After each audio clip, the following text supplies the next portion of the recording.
Genial Analisa, nossa nova plataforma de recomendações com as melhores ações do mercado de capitais. Descomplicamos as análises de ações para você aprender como investir melhor o seu dinheiro. Comprar, vender ou manter? Essa é a resposta que você encontra na nossa plataforma. Existem mais de 400 empresas listadas na Bolsa de Valores. Tem as melhores ações na sua carteira, com as recomendações mais assertivas do mercado. Invista com qualidade. Genial Analisa.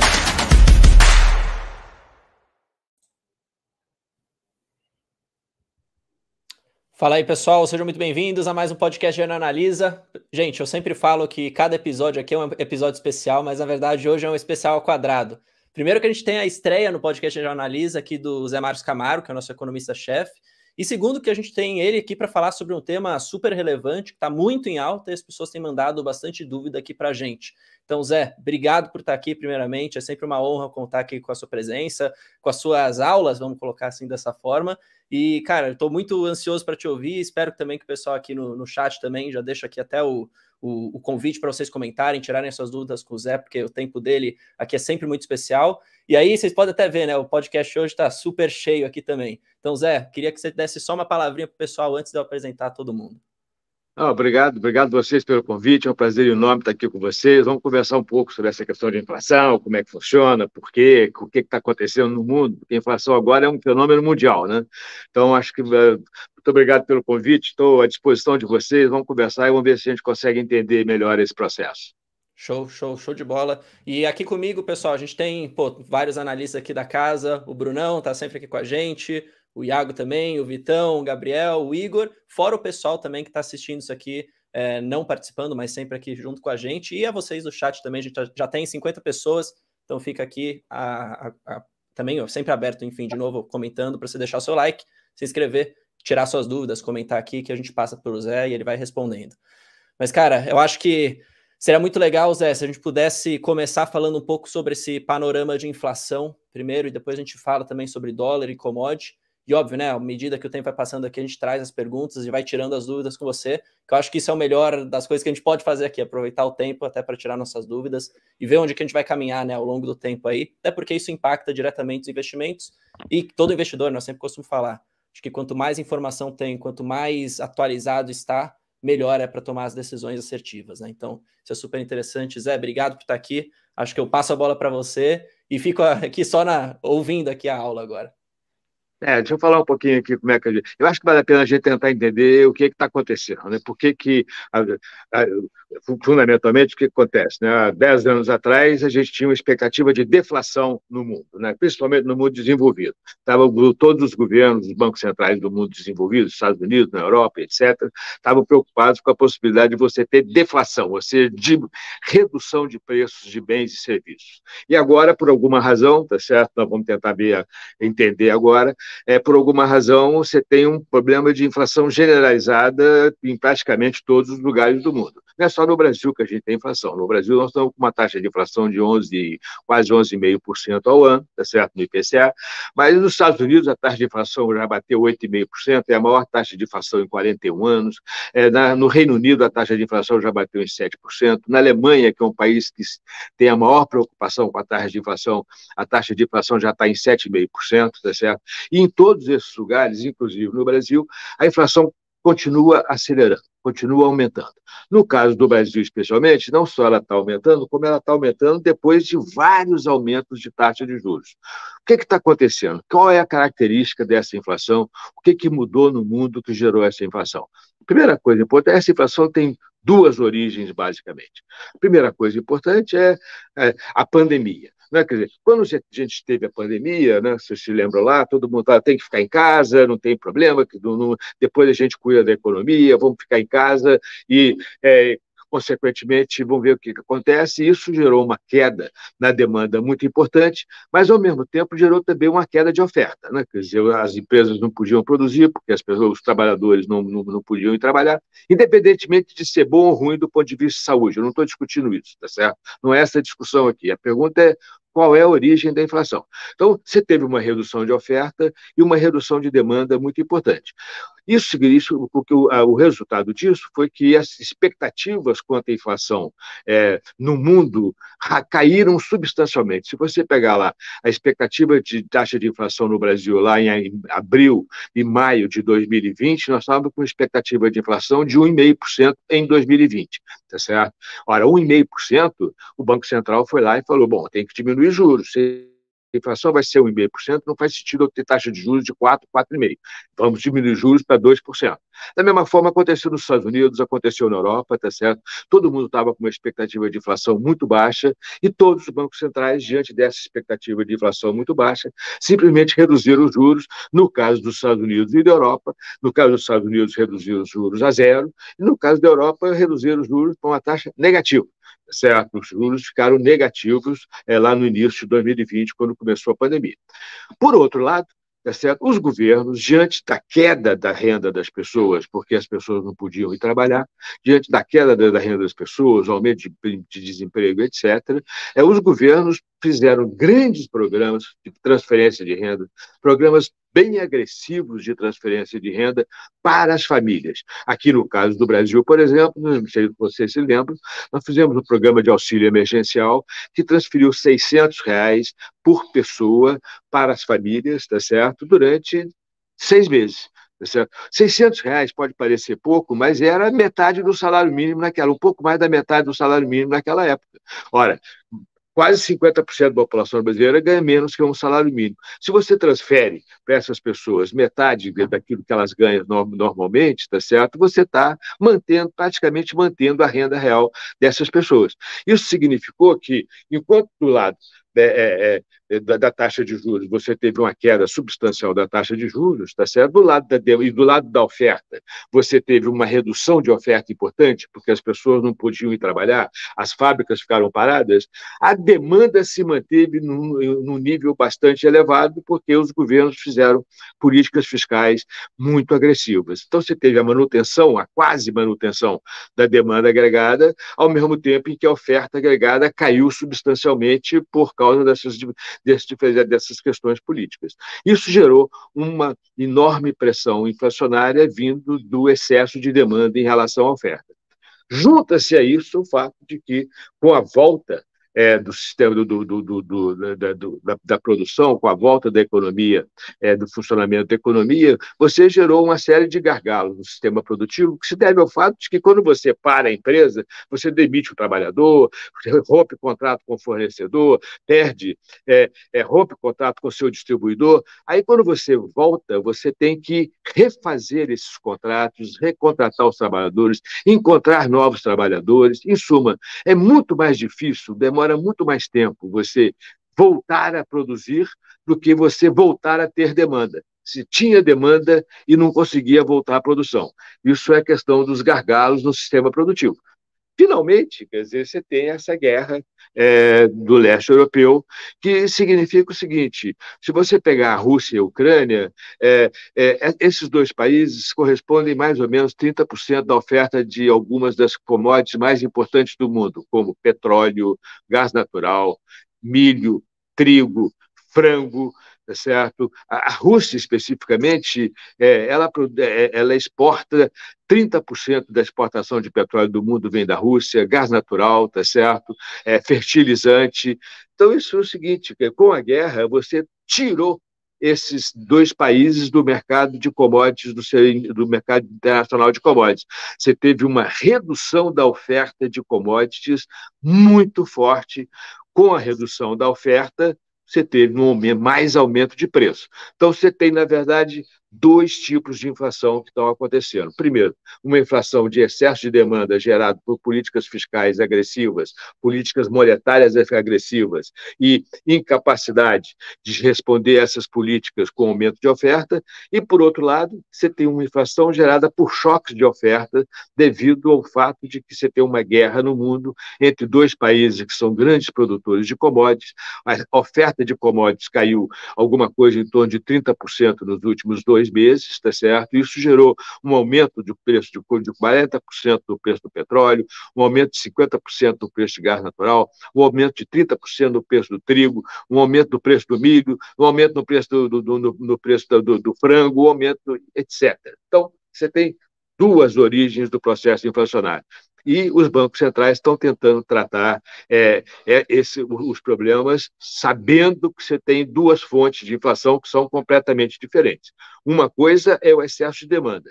Isso os bancos centrais estão tentando tratar, aumentando a taxa de juros. O Brasil começou no processo de aumento da taxa de juros há um ano atrás, quando a taxa de juros estava em 2%.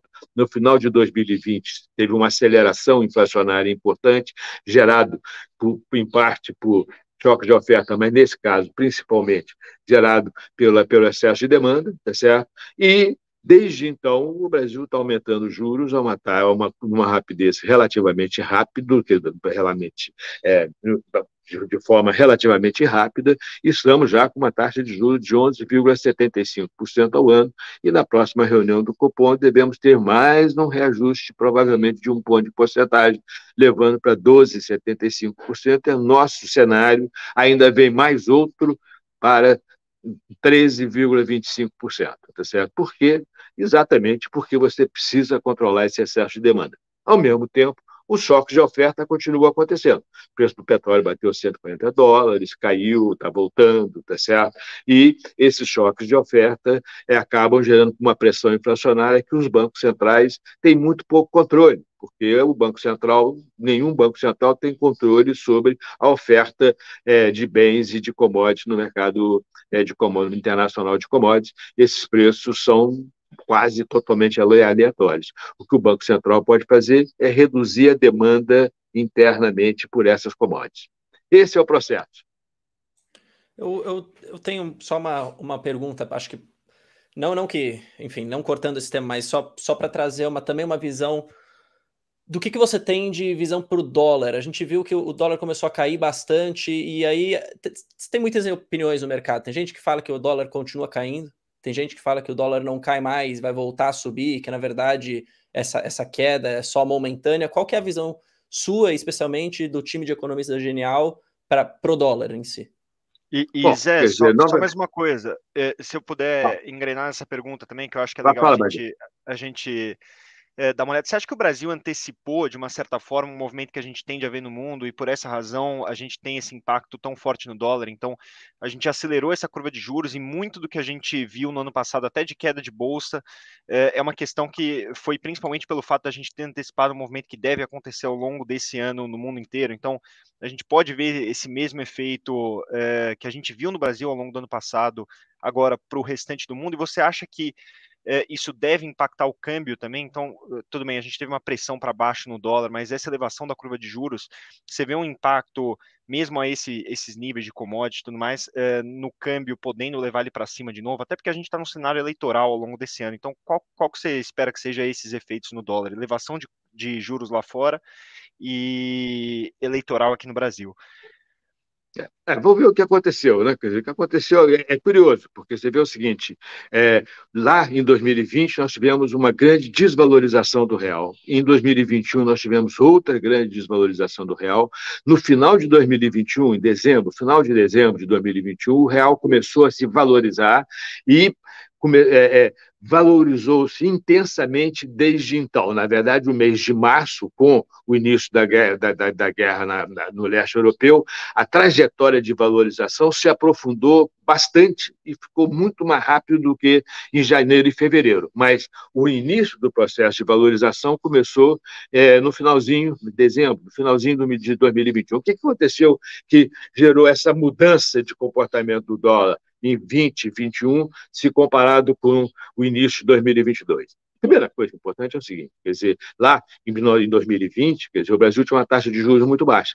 O Brasil tinha a menor taxa de juros do mundo emergente. O Brasil tinha uma taxa de juros de 2% ao ano.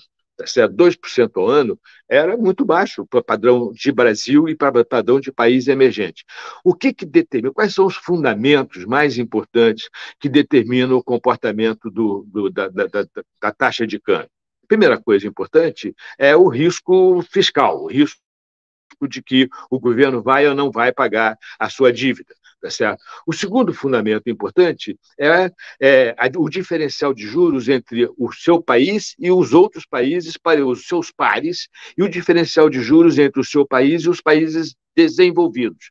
Por quê? Porque se o diferencial de juros, se você paga uma taxa de juros muito alta, os investidores vão preferir investir, e se o grau de credibilidade for alto, os investidores vão preferir colocar o dinheiro deles no seu país, que paga uma taxa de juros muito alta, do que naqueles países que pagam uma taxa de juros mais baixa. É mais lucrativo, tá certo? Então, o diferencial de juros é uma variável super importante. O terceiro fundamento super importante para o dólar é o preço daquilo que você exporta em relação ao preço daquilo que você importa, o que a gente chama de termos de troca.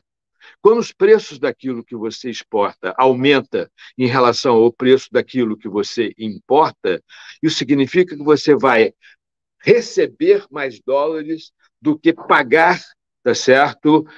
Do que se você vinha acontecendo antes. Então, quando os preços das suas exportações aumenta mais do que o preço das suas importações, a gente diz que os termos de troca da sua economia melhoram. Como melhoram os termos de troca, tá certo? Isso significa que entra mais dólares do que sai, isso faz com que a sua moeda se valorize. O que aconteceu nos últimos anos? Primeira coisa importante é o seguinte: o Brasil, quando veio a pandemia, tá certo? O Brasil fez uma política fiscal extremamente agressiva, o déficit fiscal que estava em 0 foi a 10% do PIB. Isso gerou um enorme problema de credibilidade na sustentabilidade da fiscal do país. Isso foi em 2020, tá certo? Em 2021, o governo... Então, nós geramos um déficit primário em 2020 de 10% do PIB, o que fez com que a relação dívida atingisse quase 80% do PIB, tá certo? Muito bem, em 2021, o governo conseguiu reverter essa trajetória.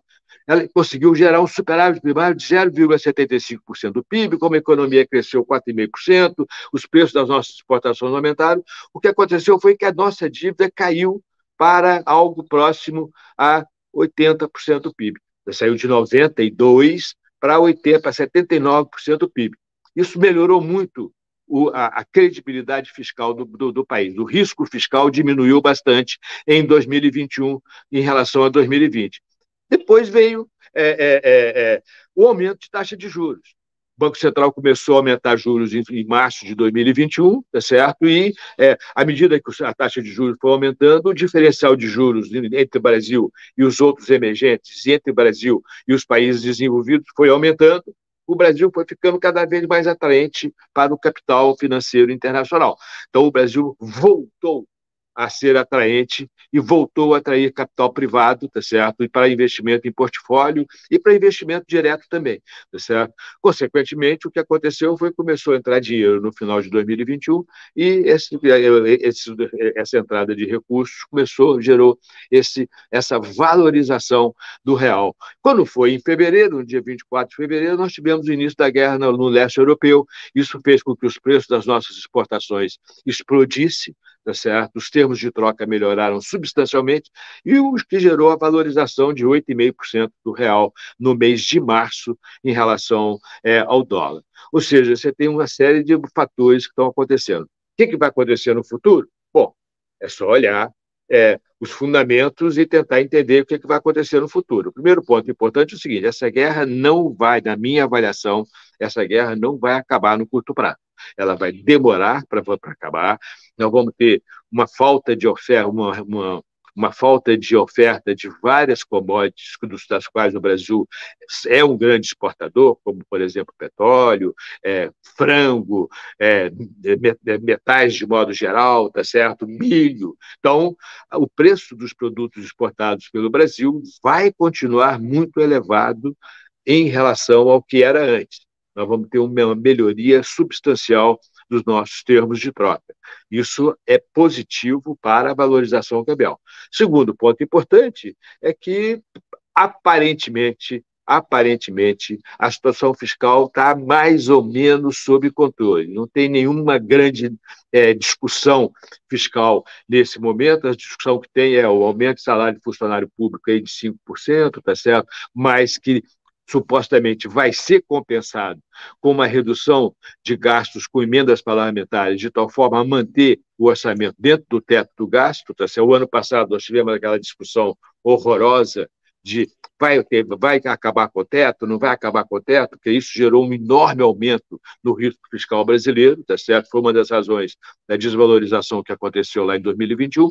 Agora, você não tem nenhuma discussão muito estrutural sobre a questão fiscal. A questão está mais calma, tá certo? E isso faz diferença. Então, esse é um outro ponto extremamente importante. E o terceiro ponto importante é que nós continuamos a ter um diferencial de juros muito elevado e crescente. Certo? Enquanto os Estados Unidos está falando em aumentar, quer dizer, começou a aumentar a taxa de juros lá em 0,25 pontos de porcentagem e está acelerando o processo para 0,5, nós estamos dando reajustes de 1,5 pontos de porcentagem já desde maio do ano passado, tá certo? E agora vamos dar reajuste de 1 ponto de porcentagem já nas últimas 2 reuniões, ou seja, o dobro do que o Banco Central americano está dando. Isso significa que a gente está aumentando o diferencial de juros.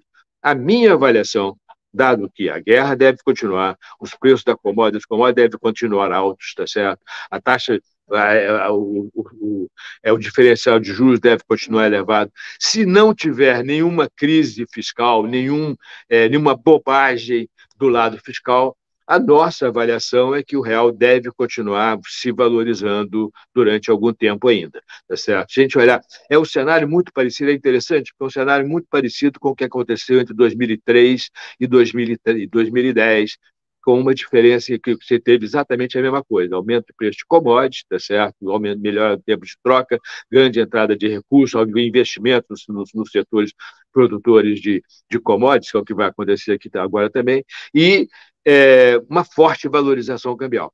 O câmbio real saiu de R$ 8,00 por dólar para R$ 2,35 por dólar entre 2003 e 2006, 2007. Depois voltou lentamente, tá certo? Agora está em R$ 5,00 por dólar, o câmbio real, tá certo? Um pouquinho abaixo de R$ 5,00 por dólar.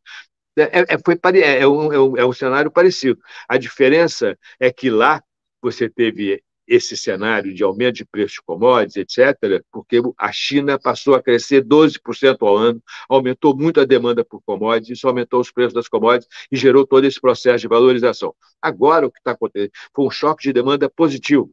Agora, o que está acontecendo é uma redução na oferta de commodities, ou seja, nós temos um choque de oferta negativo.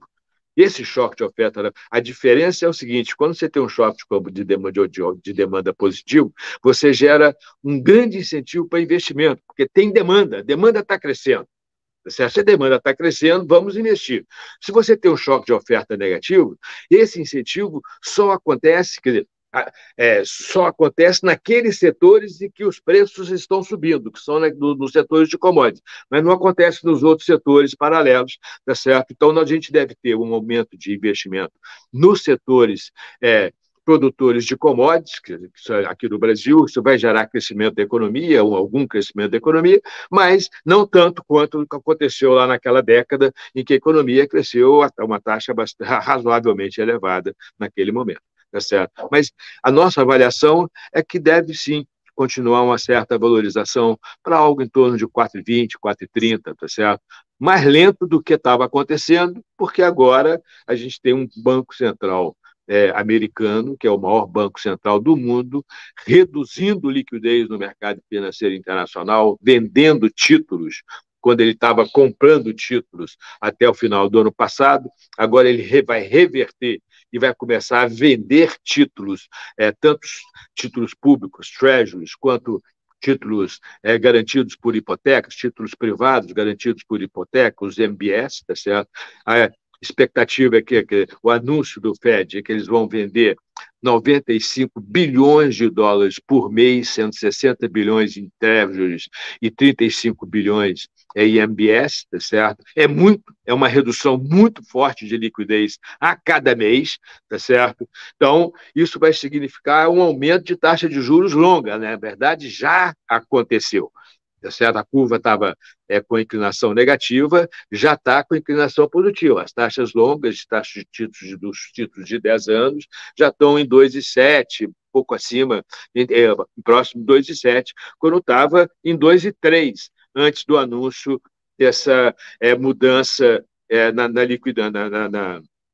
na decisão do Banco Central americano de passar de fornecedor de liquidez para tirante de liquidez, quer dizer, redução da liquidez no mercado financeiro internacional, além de aumentar os juros. Então, quer dizer, é claro que a expectativa de diferencial de juros diminui, tá certo? Isso faz com que você entre menos dólares e o real valorize mais lentamente. Mas nossa avaliação é que deve continuar tendo ainda alguma valorização ao longo dos próximos meses.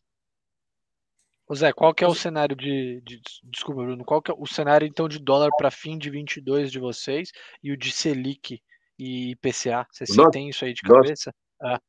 O nosso cenário de dólar para o fim de 22 como eu falei, é algo entre 4,20 e 4,30, tá certo? Nesse nível, tá certo? E a Selic a gente está com 13,25, tá certo? Nossa avaliação é que vai chegar em 13,25 na reunião de maio, e a partir daí, então, deve ficar estável em 13,25 até o final desse ano, vai fechar o ano com 13,25.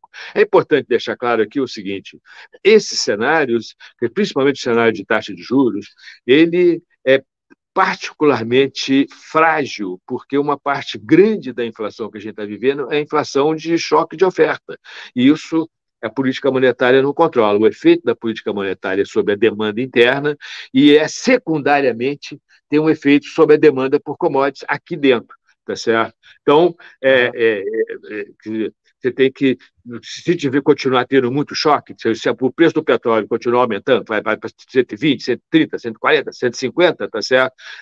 Os choques de oferta vão continuar acontecendo, os preços de commodities vão continuar aumentando, você vai continuar gerando inflação, o Banco Central provavelmente vai ter que aumentar mais um pouco os juros. Mas, em princípio, a gente está com 13,25. Ô Zé, uma pergunta. Pode falar, fala aí, Bruno. Fala aí. Posso? Tá. Quer dizer, vai lá, deixa o Iago falar que eu já fiz pergunta. E tu acha que a gente já chegou aí num pico de inflação? Tipo, quando eu olho aqui para os cases de varejo, que são bem sensíveis a esse dado macro, então é uma variável ali de bastante sensibilidade no modelo, porque ele afeta ali a questão das vendas, ele afeta a questão ali dos custos de mercadoria, das despesas, e até mesmo naqueles casos essenciais, como ali farmácia e também de supermercados. Tipo, a gente teve a farmácia ali reajustando o CMED em quase 11% no início de abril. Então, as farmacêuticas começaram a repassar esse preço. Só que aí agora a gente vem com um IPCA muito maior do que o esperado e que o CMED, ele tem esse delay. Então, se a gente começa a ter um IPCA muito além do esperado, a gente começa a pressionar um pouco as margens agora para 2022. Então, a pergunta é, a gente chegou num pico de inflação ou a gente vai ver essa inflação ela arrefecer ao longo agora do ano? E até quanto esse aumento da Selic para conter a inflação, ela pode ser benéfica aí no longo prazo? Porque até quando isso vai resolver? Tipo, até quando eu aumentar a Selic ali, sei lá, para 14%, vai ser mais prejudicial do que melhor para a nossa economia? Olha, é mais prejudicial? Bom, deixa eu chegar nisso aí como resposta. Eu vou começar lá atrás. Tem uma coisa que é super importante que vai estar acontecendo agora, mês de abril, mês de maio, tá certo? E que pode ajudar bastante essa questão inflacionária, que é a redução do preço da energia, né? Quer dizer, a gente vai sair de uma bandeira chamada bandeira crise hídrica, por causa da seca que teve o ano passado, para uma bandeira verde, tá certo? Que é uma bandeira que, dado que choveu muito, tá certo? Você vai reduzir o preço da energia em R$ 14,9 por megawatt-hora, tá certo? Por quilowatt-hora. É uma redução de 18% no preço da energia. O preço da energia é alguma coisa que quer dizer, o bolso das pessoas é muito sensível ao preço da energia. Você paga R$ 500 por mês de energia elétrica, de repente você tem uma redução de 20% nesse preço, você vai passar a pagar R$ 400. A sua renda real aumentou em R$ 100, direto, imediatamente, sem nenhum efeito, é direto. Isso vai acontecer em abril e em maio, tá certo? Isso vai significar uma diminuição na taxa de inflação de abril e de maio da ordem de 0,45 pontos de porcentagem em cada um desses 2 meses.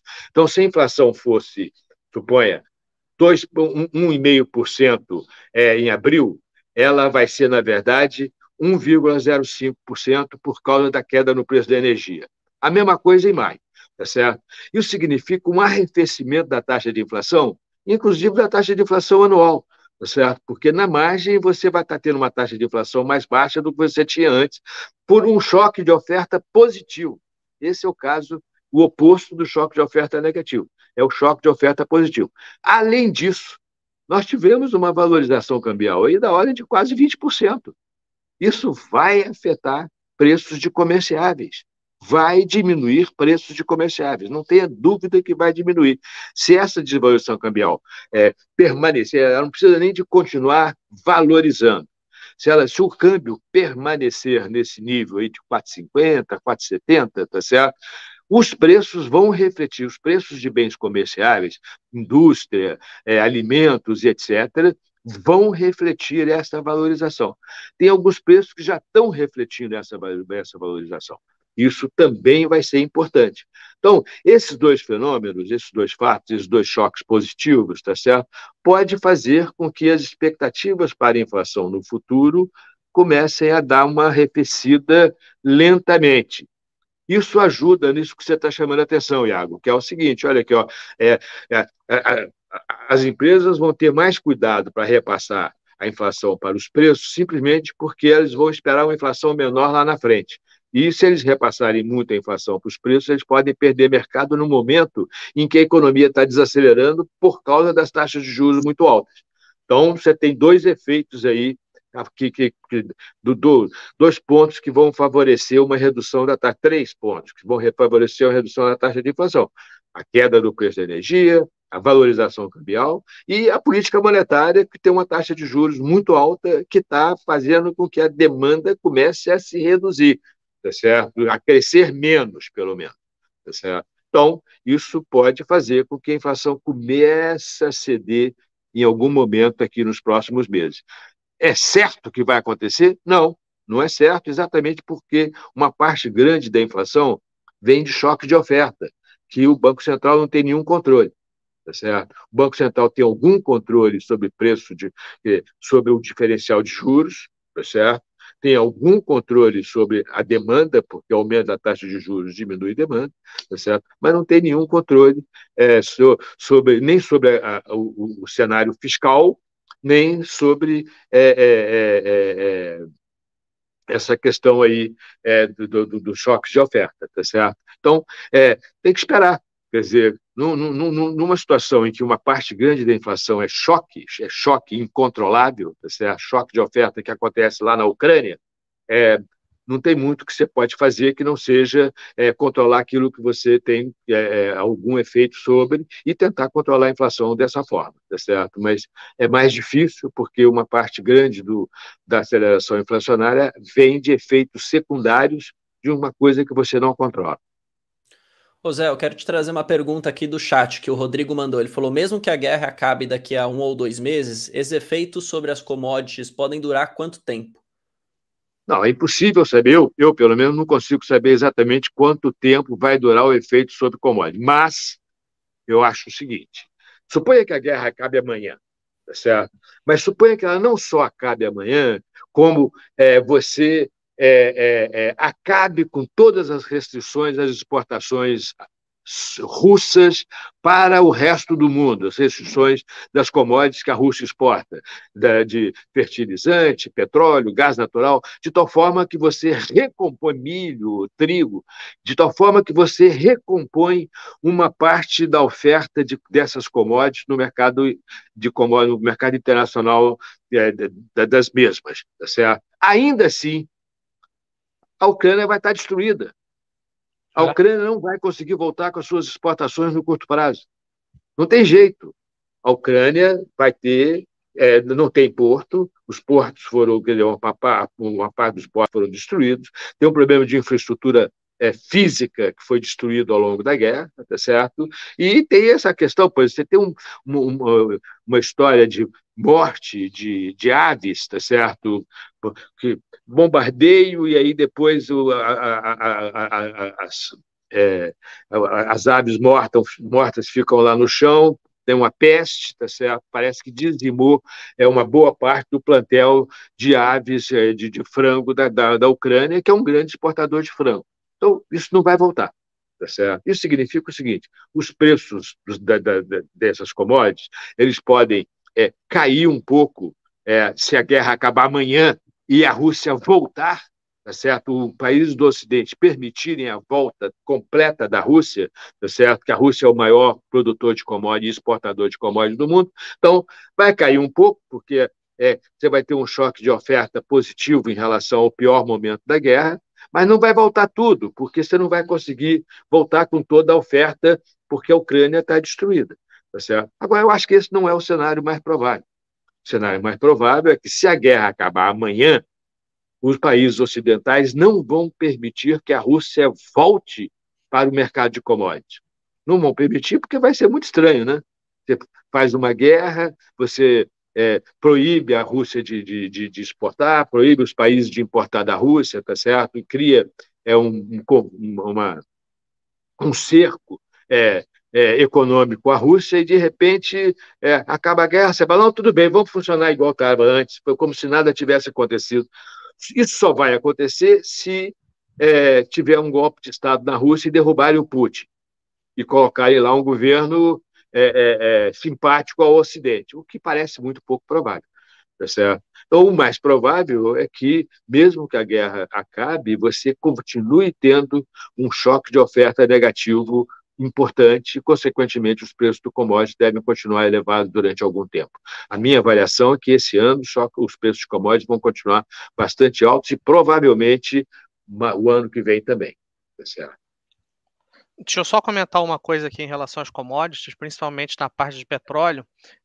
Esse petróleo aí na casa dos $111, na realidade, ele tem duas derivadas aí dentro. A primeira, evidentemente, é a guerra, né, e toda a questão aí das restrições de vendas por parte da Rússia, mas o primeiro ponto é que o preço do petróleo ele já estava sob pressão antes da guerra da Rússia. E por quê? Porque houve um descompasso entre a oferta e a demanda, à medida que a oferta ela foi subinvestida nos últimos cinco anos.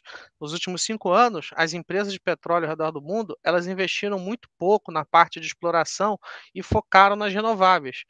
Então houve aí um descompasso entre oferta e demanda. Então o dólar ele já estava na casa dos $80, perdão, desculpa, o petróleo ele já estava na casa dos $80 antes da guerra da guerra da Ucrânia e da Rússia. Então, pegando aí o exemplo do Zé, à medida que, supondo que acabe amanhã a guerra e etc., mesmo que tenha um arrefecimento aí no preço do petróleo, ele ainda tenderia a ficar a níveis muito saudáveis. E quando eu falo saudáveis é para quem está vendendo, não para quem está pagando. Para quem está pagando, o nível não é nem um pouco saudável. Agora, para quem está vendendo, é um nível muito saudável, tá? Então, assim, as empresas, principalmente aquelas que não são afetadas por políticas e, enfim, o político querendo ali pressionar a Petrobras, então a PetroRio tende a se beneficiar, a 3R tende a se beneficiar, a PetroRecôncavo tende a se beneficiar e, mais uma vez, $80, $70 é um nível de preço muito saudável para todas essas empresas, tá? Esse é um bom ponto. O Vitor chamou atenção para um ponto super importante, que é essa questão do meio ambiente. Né? Quer dizer, nos últimos 5 anos, 4, 5 anos, você teve uma enorme pressão para diminuir investimento em setores que geram efeito estufa, né? Quer dizer, gases de efeito estufa e etc., para preservar o meio ambiente, a questão do aquecimento global e aumento no investimento de renováveis e de tecnologia, quer dizer, fontes de energia que não afetam o aquecimento global. E isso realmente fez com que a demanda crescesse muito mais rapidamente do que a oferta nesse período, e isso está sendo revertido agora, né? Esse é um ponto interessante. Quando você olha o cheio gás, tá certo? Nos Estados Unidos, você teve uma redução forte de investimento em cheio nesse período, né? Quer dizer, você teve uma diminuição da produção de cheio nesse período, um pouco tem a ver com o preço, mas um pouco tem a ver com essas restrições que foram introduzidas pelo governo americano. E agora está revertendo. E agora você precisa de algum lugar, você precisa de tirar petróleo, mas demora. Então, quer dizer, esse é um excelente ponto que o Vitor chamou a atenção aí. E só uma observação de maneira similar ali, a gente teve o caso do minério de ferro, né? Até antes mesmo da guerra, ali na Ucrânia, a gente já viu preços bastante elevados. A gente teve ali no final de 2021 uma queda devido à Evergrande, mas que se recuperou ao longo de 2022. E aí, até aproveitando, né, como a gente vê uma grande dependência ali do preço do minério com relação à China, a gente viu recentemente a questão dos lockdowns, ali, perdão, principalmente em Xangai, e sem contar também que a projeção que eles dão para a gente é de 5,5% de crescimento do PIB. E aí, Zé, já aproveitando o gancho, você poderia dar um comentário aí do que você acha disso? Você acha que eles serão capazes de atingir esse valor? O que você está olhando um pouquinho para a China? Olha, a China é bem preocupante, né? Quer dizer, essa questão, essa política de Covid-0, chamada política de Covid-0, que é essa política em que se aparece algum caso de Covid na cidade, eles fecham a cidade, tá certo? Isso é um problema, porque agora eles fecharam Xangai. Xangai é uma cidade de 25 milhões de habitantes, quer dizer, é o centro industrial da China, o centro financeiro, e realmente que é um grande porto. Então, essa questão da interrupção aí, dos lockdowns acaba gerando interrupção do processo produtivo, como a gente já falou, e, consequentemente, acaba gerando gargalos, tem uma perpetuação dos gargalos no sistema produtivo no mundo inteiro. É pouco provável que a China consiga crescer 5,5% esse ano.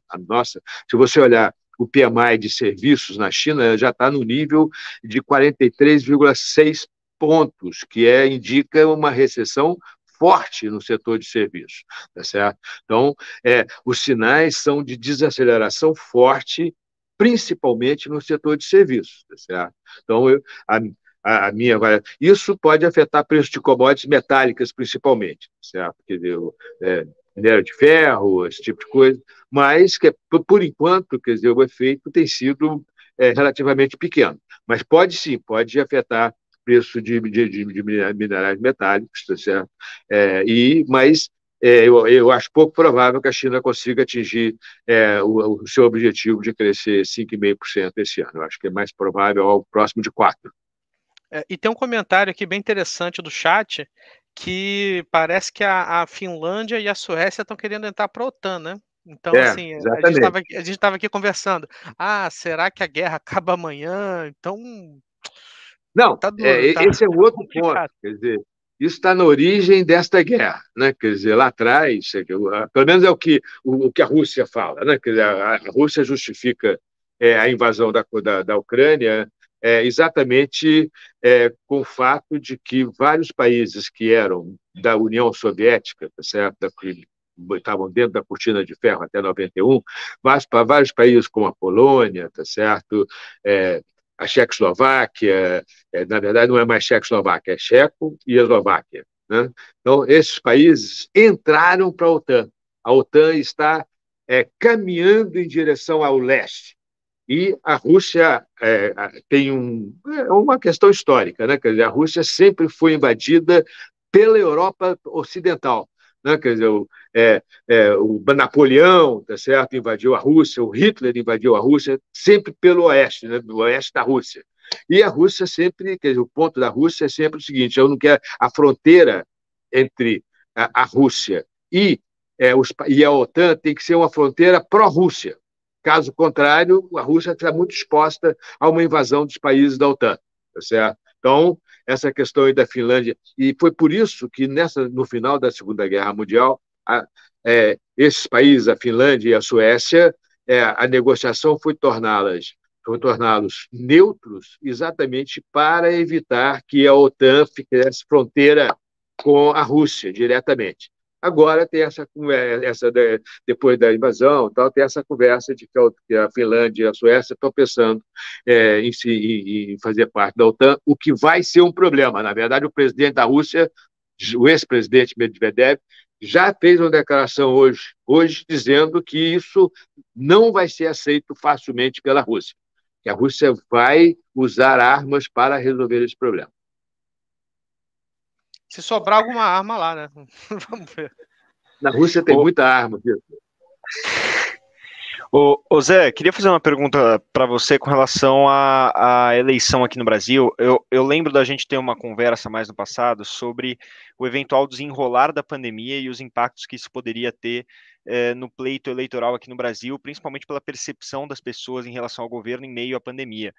E a gente viu nas últimas pesquisas o Bolsonaro ganhando intenção de voto de novo. Eu queria entender de você qual que é o cenário que a gente tem para as eleições, se isso pode realmente acontecer agora com a normalização e a reabertura econômica, agora não precisa mais usar máscara, enfim, tem vários fatores ali que poderiam contribuir para mudar esse cenário eleitoral. E como é que você vê o eventual retorno do Lula, até com um discurso de quebra de teto de gastos? Obviamente, ano passado a gente teve uma virtual quebra, mudando o indexador ali do teto e mudando o período em que ele iria ser contabilizado. Como é que você enxerga esse pleito eleitoral e impacto, por exemplo, no câmbio? Bom, quer dizer, toda eleição gera muita volatilidade, tá certo? A gente vamos ver o que vai acontecer nessa aí. Acho que o Zé caiu. Caiu, né? Tudo bem, pessoal. O Zé já deve estar voltando para, enfim, às vezes ele cai sem querer mesmo. Ou clica alguma coisa ou deve ter acabado a bateria. Mas essa pergunta era boa, era inclusive a pergunta que eu queria fazer. Então, enfim, boa foi pergunta. Repentinamente, foi exatamente no momento que ele começou a responder. Aproveitando que o Zé caiu, pessoal, se vocês puderem deixar o seu like aqui, a gente tem 160 pessoas assistindo e só 103 likes. Então, você que não deixou o like, se puder clicar aí, não custa nada. Isso ajuda pra caramba a gente aqui, não só a divulgar o programa, mas também a deixar todo mundo feliz, pô, é sempre uma alegria quando tem mais gente vendo, mais like e tal, dá uma animada. E não vai embora agora, né? Não vai embora agora que o Zé... Segura para ele responder essa pergunta. Ele vai voltar para responder essa pergunta. Exato. E aí... acabou a bateria. Foi o TSE, bom. Cortaram o Zé. Na hora que o Zé ia falar... Dependendo do que ele respondesse, ficaram com medo. Talvez tenha sido até a própria Genial aqui. Então, para o pessoal do chat aí, é bom para aproveitar para deixar pergunta aí que a gente vai fazendo ao longo do programa, hein? Então, não vamos perder aí essa chance. É bom que agora a pergunta com certeza vai ganhar projeção aqui, a gente anota e faz para o Zé quando ele voltar. Foi engraçado, que ele caiu bem no momento. Foi bem no momento, exato. Ele poderia ter caído antes, quando eu fazia a pergunta, no momento da resposta ele cai. A pergunta de 1 milhão, assim, aquela pergunta que ia deixar todo mundo rico, e pá! Aí voltou. Tá de lado, Zé. Tentando voltar aqui. Já voltou. Já tá o pessoal aqui tava falando que foi o TSE que bloqueou você aí, Zé. Quando você ia começar a falar. Aumentou até a audiência, hein? Caiu de novo. Foi. Enfim, pessoal, ele já tá voltando. Aproveita para, enfim, pegar o seu papel e anotar as respostas, porque isso aqui é uma verdadeira aula, cara. De verdade, eu acho que tem gente que paga MBA para ter aulas como vocês estão tendo aqui. De verdade mesmo. Sem brincadeira. Pronto, Zé. Aí, Zé. Pronto. Voltou? Foi bem na hora da sua resposta lá, pô. O que eu tava falando mesmo? Tava falando de eleição, Zé. A gente tava falando de eleição. Qual que é a perspectiva para o pleito eleitoral e como isso impacta o câmbio? Certo. Bom, o que acontece é o seguinte, quer dizer, realmente a gente tem a nossa pesquisa eleitoral aí, todo mês a gente faz uma pesquisa desde julho do ano passado, e no segundo semestre do ano passado, quer dizer, as eleições, quer dizer, os resultados eram muito parecidos, mudou muito pouco. Não, quer dizer, tinha lá 45, quase 40, mais de 45% de intenção de voto para o Lula, e alguma coisa em torno de 27% de intenção de voto para o presidente Bolsonaro, uma avaliação muito negativa do governo, mais de 50% da população avaliava supostamente negativamente o governo Bolsonaro, então, e 20 e poucos por cento avaliava positivamente o governo Bolsonaro. Isso foi assim, permaneceu assim, durante todo o segundo semestre do ano passado. A partir de dezembro, você começa a ver mudanças. É claro que há um ano da eleição, as pessoas estão um pouco preocupadas, não querem saber de política, tá certo? Não estão nem aí. Então, acho que esse é o ponto, por isso que ficava uma coisa muito estável. A partir de dezembro, começou a ter alguma movimentação. E a movimentação está sendo na direção de uma melhora na posição do presidente Bolsonaro e ainda uma estabilidade do presidente Lula. Na verdade, o que está acontecendo é que os indecisos e a terceira, os candidatos, os votantes da terceira via e candidatos da terceira via estão caminhando em direção ao presidente Bolsonaro. É esse o movimento que está acontecendo neste momento. Tá certo? O que está fazendo com que o presidente Bolsonaro se aproxime bastante do ex-presidente Lula. A nossa avaliação é que esse vai ser o cenário até a eleição, até o dia 2 de outubro. Tá certo? O presidente Bolsonaro tem uma série de coisas que ele fez. Primeiro, a economia está indo melhor do que o esperado, a economia parece que vai crescer mais do que a média estava esperando, até que mais ou menos dentro do nosso cenário. Tá certo? A gente tem um cenário mais positivo em relação à economia do que a média do mercado. Então, a economia está crescendo mais do que esperado, o emprego está aumentando, o desemprego está caindo, tá certo? Isso é um ponto super importante. A partir de agora, os salários, os rendimentos reais vão provavelmente começar a crescer, porque a taxa de desemprego já está relativamente baixa, se a inflação mudar de direção, se a inflação começar a cair, ainda que lentamente, isso tudo favorece o presidente Bolsonaro. Além disso, tem o Auxílio Brasil, quer dizer, que é a transferência de R$ 400 para famílias mais pobres. Isso já está mostrando um efeito positivo sobre a avaliação do governo. Os mais pobres estão avaliando mais positivamente o governo, tá certo? E tem aí esse negócio da transferência do Fundo de Garantias, que as pessoas vão poder tirar R$ 1.000 no Fundo de Garantia aí, para gastar, tá certo? Isso está efetivamente parece que está fazendo com que a avaliação do governo Bolsonaro esteja melhorando sistematicamente aí, sendo que no sul, no norte e no centro-oeste, quer dizer, o presidente Bolsonaro já empatou e até já passou o ex-presidente Lula nas intenções de voto, tá certo? Isso são 3 regiões importantes, mas as 2 regiões mais importantes ainda estão complicadas. No Sudeste, tá certo? O ex-presidente Lula ainda tem alguma vantagem em relação ao presidente Bolsonaro, mas a vantagem está caindo, e no Nordeste, tá certo? Em que o ex-presidente Lula tem 60% das intenções de voto e continua lá com 60% das intenções de voto, e o presidente Bolsonaro tem só 15% das intenções de voto no Nordeste. Então, se você fizer a conta, se o ex-presidente Lula tem 60% das intenções de voto no Nordeste, o Nordeste tem 30% dos votos do país, o ex-presidente Lula começa a eleição com 20% das intenções de voto.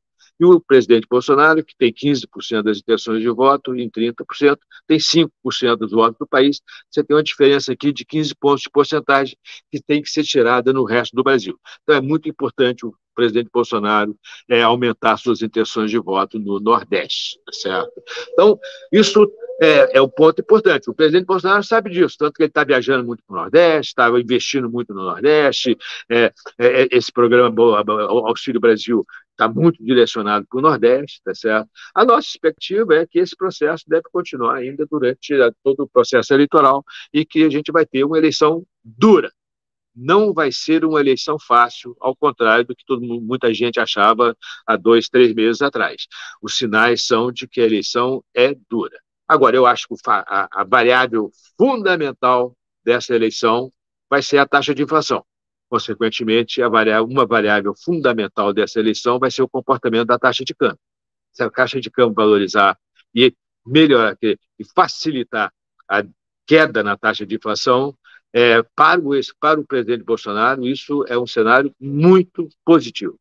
Certo? Caso contrário, o cenário é negativo para o presidente Bolsonaro. Então, eu acho que tem que prestar atenção na taxa de inflação. Os reservatórios cheios vieram para ajudar, né? Certamente. Bandeira verde. Foi super importante, por exemplo, para a avaliação do governo do presidente Bolsonaro. Agora, foi um trabalho duro feito pelas autoridades, né? Quer dizer, eles fizeram a bandeira crise hídrica lá atrás, aumentou o preço, aumentou substancialmente o preço da energia, enfrentou a impopularidade, tá certo? Mas funcionou. Deu sorte que aumentou a quantidade de chuva também, mas de qualquer forma, quer dizer, além de se a gente precisa conversar com o Serginho aí, com o pessoal da energia, tá certo? Eles são muito claros que as decisões tomadas ao longo da seca foram fundamentais para você ter hoje reservatórios aí, Furnas com 80% cheio, tá certo? Porque você poupou muita água ao longo do período chuvoso aí. Ô Zé, uma pergunta, já que a gente está caminhando para o final. Dependendo, vamos supor, né, que um outro governo ganha a eleição e traga de novo esse cenário de uma responsabilidade fiscal maior, como a gente viu nos últimos anos. Essa força não seria mais forte, vamos colocar dessa forma, para pressionar o câmbio? Não seria mais prejudicial para a gente do que essas outras variáveis que você acabou comentando? Ou não necessariamente? O risco fiscal, como eu disse, se vier um governo irresponsável do ponto de vista fiscal, o risco fiscal aumenta, tá certo? Isso tende a gerar fuga de recursos do Brasil, desvalorização cambial. Então, responsabilidade fiscal é um dos fundamentos mais importantes, quer dizer, para a definição do comportamento da taxa de câmbio. Tá certo? Agora, é difícil saber como é que o ex-presidente Lula, suponha que o ex-presidente Lula se eleja novamente. Ele vai ser irresponsável do ponto de vista fiscal? Nós não sabemos. Tá certo? Nós não sabemos. Lá em 2002, 2003, ele foi bem responsável do ponto de vista fiscal. Aliás, vale a pena olhar lá e ver o que aconteceu, né? Lá em 2002, vocês se lembram? Vocês são muito jovens, provavelmente não se lembram disso, mas lá em 2002, no começo do ano, no começo de janeiro de 2002, o presidente Lula escolheu o Celso Daniel para coordenar o programa de governo dele. O Celso Daniel era um ex-prefeito de Santo André. Tá certo? O Celso Daniel foi assassinado, tá certo? E o ex-presidente Lula escolheu o Antônio Palocci para ser o coordenador do programa dele. O Antônio Palocci era um ex-prefeito de Ribeirão Preto, tá certo? Por que eu estou falando isso? Porque o ex-presidente Lula, ele escolheu uma pessoa que sabia o que era o déficit fiscal, sabia o que significava aumentar a dívida, sabia gerenciar o setor público de alguma forma. Ele não escolheu um acadêmico que escrevia artiguinho de jornal para fazer coisas. Tá? Não, ele escolheu um cara que tinha experiência, tá certo, na questão fiscal. Ou seja, isso é um sinal de que já antes da eleição ele estava preocupado com a questão fiscal, ele não escolheu um acadêmico que não tinha nenhuma experiência de administração pública, e no final das contas, o que aconteceu foi que o Palocci virou ministro da Fazenda e fez uma ótima gestão fiscal enquanto ele estava no Ministério da Fazenda. Quando ele saiu, colocou lá um acadêmico, tá certo, o Manteiga, e foi um desastre, tá certo? Então, esse é o ponto. A pergunta que você tem que se fazer é o seguinte: quem vai ser o coordenador de programa do ex-presidente Lula? Agora, nessa campanha, nós não sabemos. Tem que esperar para ver. Dependendo de quem escolher, o sinal vai ser positivo. Por exemplo, se ele escolher um ex-governador do Nordeste, que foi bom governador, como o ex-governador, como o governador do Ceará, como o governador do Piauí, o governador da Bahia, tá certo? Isso é um ótimo sinal. É um sinal que ele está repetindo a trajetória de 2002. Se ele escolher um acadêmico, é um péssimo sinal. É um sinal de que ele está com outra coisa na cabeça, tá certo? Você tem sinais dos dois lados. Tem gente que acha que ele vai escolher um administrador público e tem gente que acha que vai escolher um acadêmico, e os sinais que ele está dando ainda são muito dúbios. Ainda não dá para saber quem vai ser o coordenador do programa dele e, consequentemente, o que vai ser o governo dele no curto prazo do ponto de vista fiscal. Agora, o que me preocupa de verdade no governo Lula, tá certo? Independente dessa questão aí, é o problema de longo prazo. O Brasil fez um conjunto de reformas de longo prazo absolutamente espetacular nos últimos 5 anos. Primeiro, o presidente Temer mudou a direção do país. país estava caminhando em direção a uma economia estatizada, o Estado cada vez intervindo mais na atividade econômica. O presidente Temer entrou lá e mudou a direção. Como? Fez uma série de reformas super liberalizantes, reforma trabalhista, liberalização da terceirização, o fim da TJLP, reforma no mercado de crédito, reforma no mercado de capitais. E o presidente Bolsonaro continuou com essas reformas. Previdência, marco regulatório de saneamento, ferrovias, autonomia do Banco Central, em suma, uma quantidade enorme de reformas foram feitas, saneamento, tá certo? Então é o seguinte, exatamente por isso é que o ambiente de negócio... Né, Zé, teve também. Hein? Trabalhista, reforma trabalhista importante para caramba. Então, é o seguinte, o ambiente de negócio melhorou muito, o Brasil voltou a ficar atraente ao capital privado, o investimento privado. A gente tinha uma taxa de investimento de 15,5% do PIB em 2019. Em 2021, a taxa de investimento tinha crescido para 19,2% do PIB. É um grande aumento de taxa de investimento. Ainda precisamos de aumentar mais. O problema é o seguinte, você precisa ter 3 reformas que são fundamentais e que precisam de ser feitas para continuar atraindo capital privado. Reforma administrativa do setor público, para criar um setor público mais competitivo, mais eficiente.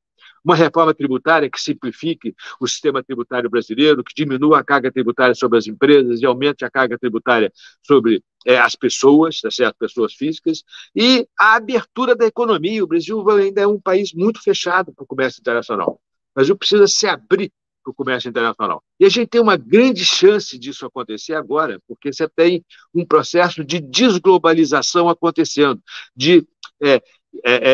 o que está acontecendo, na verdade, você está tentando diversificar a estrutura, regionalmente, a estrutura produtiva. Estava muito concentrado na Ásia, principalmente na China, com essa coisa, ficou claro que não pode ser tão concentrado assim com a questão da pandemia e com a questão da guerra.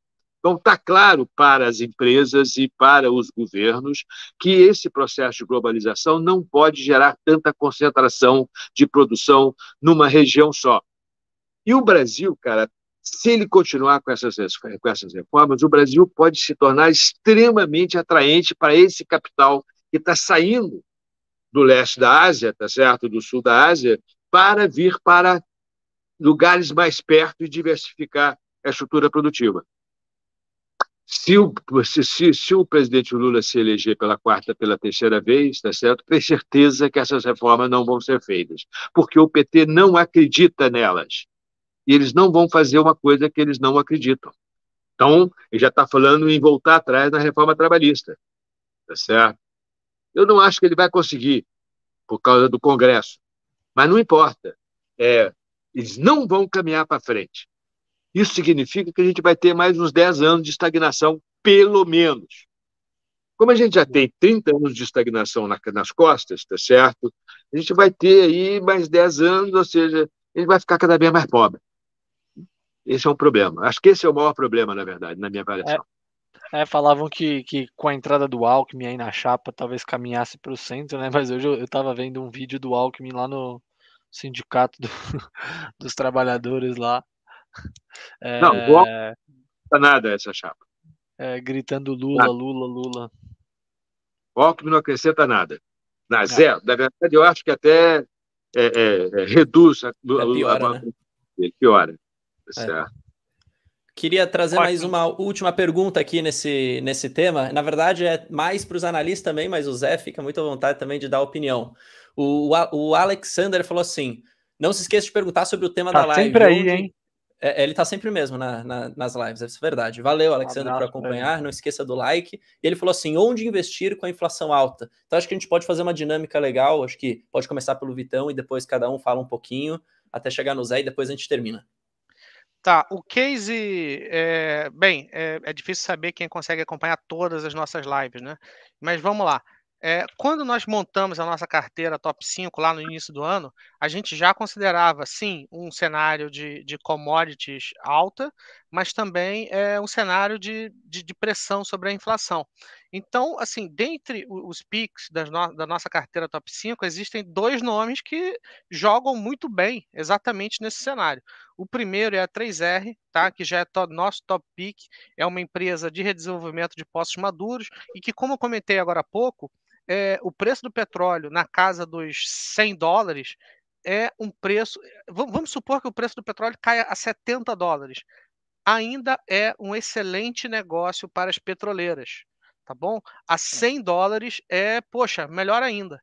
Então, se a gente está, como eu comentei mais cedo, se o preço do petróleo está alto e a sociedade está achando ruim, bem, alguém está vendendo esse petróleo. Então, assim, eu acho que jogar dentro das petroleiras, principalmente essas petroleiras aí que têm um cenário de crescimento, de produção muito interessante, poxa, por que não, né? Eu também gosto das demais, mas, enfim, a 3R é o nosso top pick.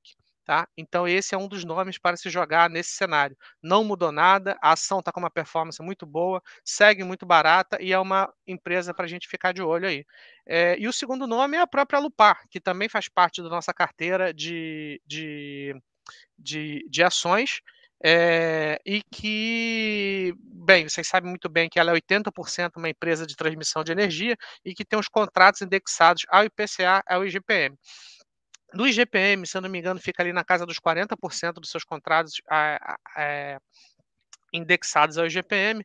Então, ela, enfim, é um basket de carteiras aí e um case muito defensivo e muito interessante. Então, acho assim que, mais uma vez, quando a gente pensou na nossa carteira top 5, a gente já pensou nesse cenário e, na realidade, ele só se confirmou, não à toa, a performance das ações, tá? Então, pela terceira vez, 3R e Alupar. É isso aí, gente. Valeu. Então, só para complementar também, dentro da nossa carteira do Top 5, a gente fez um relatório e temos um podcast também que a gente fez na terça-feira, então não deixe de acompanhar. Mas só para quem estivesse ponderando aí de quais empresas a gente comentou, dentro do meu setor, a gente colocou como uma preferida a Vale, dentro desse cenário, já levando em conta toda a inflação, dólar, etc. Então, se vocês quiserem ver mais detalhes sobre essa empresa, vocês podem acompanhar dentro do nosso relatório lá do Top 5. Deixa eu puxar o gancho aqui, rapidinho, da nossa de financials. A gente tinha Porto Seguro no início do ano, foi uma ação que subiu bastante ali, se a gente comparar com o Ibov. A performance foi boa, principalmente pela elevação de juros, que eleva ao resultado financeiro. No entanto, nesse primeiro trimestre, a gente já sabe pelos dados da SUSEP que o resultado não vai ser tão forte no resultado financeiro, o que era um dos drivers para crescimento, e a gente continua com uma sinistralidade elevada em função dos altos preços dos veículos que elevam essa sinistralidade e pioram o resultado. Então, a gente deve ter um resultado ruim nesse primeiro trimestre. Em função dessa perspectiva, a gente trocou Porto Seguro, até porque a ação performou bem dentro da nossa carteira, acima do Ibov, para Itaú.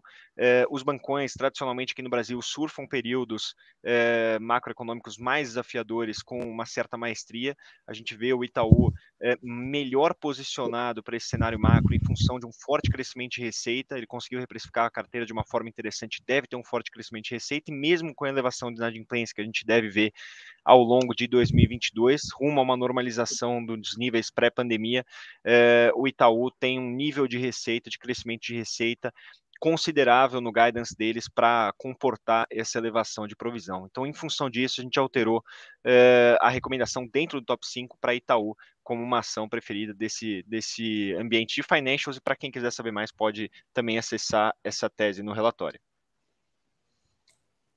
Show. Alguém mais a acrescentar alguma para nós? Eu quero a opinião pessoal aí do Bruno e do Zé. Como assim? A minha? Eu, Bruno, ou o Bruno Bandeira? Você, Bruno Rosolini, qual a sua escolha aí do que você está investindo para se proteger nesse cenário? Meu amigo, na verdade... Na verdade, eu quero que o Zé fale primeiro. Vamos lá, porque aí eu pego o gancho nele. Acho melhor. Não, eu não vou falar, quer dizer, eu não vou recomendar empresas, eu vou falar de setores, né? Dado o meu viés macro, quer dizer, eu acho que, dado tudo que eu falei aqui hoje, agora, nessa uma hora que a gente está conversando aqui, a primeira coisa importante é o setor de commodities, né? Como o setor de commodities é petróleo, mineral, etc., certamente é um setor que deve performar bem. As boas empresas do setor de commodities vão performar bem, muito provavelmente. Eu acho que esse é um primeiro ponto importante. Segundo ponto importante é que no ambiente de inflação, tá certo, com política monetária muito dura, os bancos devem performar bem, a menos que você tenha muita inadimplência, que não parece que seja o caso. A inadimplência cresceu um pouquinho, mas não está dando problema, não parece que é um problema grave, tá certo? O setor bancário, com taxas de juros mais altas, pode ser um bom setor aí para investir. E aí, quer dizer, qual é o banco, eu não sei dizer. Tá certo? Aí fica a critério do analista, né, Zé? Já ouviu aqui, né? Um setor que é problemático, quer dizer, arriscado para burro, é o setor de varejo, exatamente pela mesma razão. Você tem um aumento de taxa de juros, vai estar diminuindo demanda, tá certo? Diminuição de demanda afeta diretamente o setor de varejo de forma negativa. Então, como analista macro, quer dizer, a minha avaliação aqui é que esse é um setor que tem que ter mais cuidado. Esse é meu sonho. Boa, Zé, obrigado. Boa, valeu, Zé. Obrigado. Trazer aqui, na verdade, esse final, agradecer a presença de todo mundo também aqui pela essa live. Pessoal, não se esqueça de sempre deixar o seu gostei, se inscrever aqui. Lembrando, tá? Esse programa a gente tem toda terça e quinta, às 7 horas da noite. E a partir da semana que vem, a gente tem uma novidade no estúdio novo aqui da Genial. Então não perca o próximo podcast, vai ser super, super legal. E só para dar o meu pitaco final, eu invisto em Vale, muito graças aí ao Gabriel, então acho que Vale tá salvando a minha carteira aqui. Zé, muito obrigado pela presença. Acho que fica o convite aqui para você vir mais vezes. Sempre bom te ouvir, sempre bom tirar as dúvidas. Então, a casa é sempre sua. Pô, você tem aqui portas abertas sempre. Muito obrigado a vocês. Foi um prazer enorme. Estou à disposição. Quando quiser, vamos fazer outra. Tamo junto, valeu, pessoal. Zé. Muito obrigado. Até mais. Falou. Valeu, um abraço. Genial Analisa, nossa nova plataforma de recomendações com as melhores ações do mercado de capitais. Descomplicamos as análises de ações para você aprender como investir melhor o seu dinheiro. Comprar, vender ou manter? Essa é a resposta que você encontra na nossa plataforma. Existem mais de 400 empresas listadas na Bolsa de Valores. Tem as melhores ações na sua carteira, com as recomendações mais assertivas do mercado.